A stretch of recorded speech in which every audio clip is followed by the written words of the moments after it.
ఇవాళ ఈ దీపాన్ని వెలిగిస్తే శని దోష నివారణం జరుగుతుంది. కంటక శని దోష నివారణం. శమగ్నిరగ్నిభిస్కరచ్ఛన్నస్తపదు సూర్యః శంవాతో వాత్వరపా అపశ్రిధః. ఓం శమగ్నిరగ్నిభిస్కరచ్ఛన్నస్తపదు సూర్యః శంవాతో వాత్వరపా అపశ్రిధః.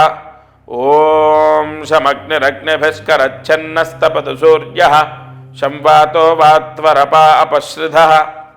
ఈ మంత్రం ప్లే చేయండి మీరు దీపం వెలిగిస్తున్నప్పుడు. నిజంగా శని భగవానుడు ఆ జ్యోతిలో మీ ఇంట్లో ప్రసన్నం అవుతాడు. అమ్మో ఇంట్లోకి శని వస్తే ఏమి రాదు, చెడుని తీసేస్తాడు, కష్టాలు రాకుండా చూసుకుంటాడు. అసలు అంతెందుకు, ఒక ప్రభుత్వ ఉద్యోగమే కాదు, శని గురించి మాట్లాడాలంటే చాలా చాలా సబ్జెక్ట్ బయటికి తీయాలి.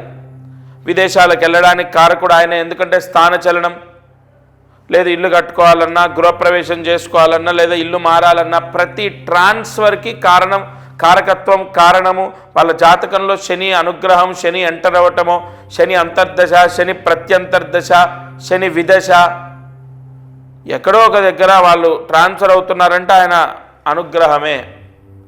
కష్టాలు ట్రాన్స్ఫర్ అయ్యాక విపరీతంగా కష్టాలు పడుతున్నారంటే ఆయన జాతకంలో ఎఫెక్ట్ చూపిస్తున్నాడు అన్నట్లే.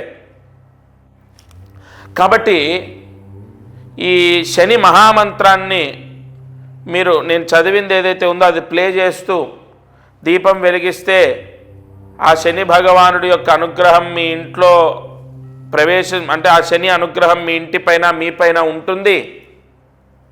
శని దోషం, కంటక శని దోషం పోతుంది.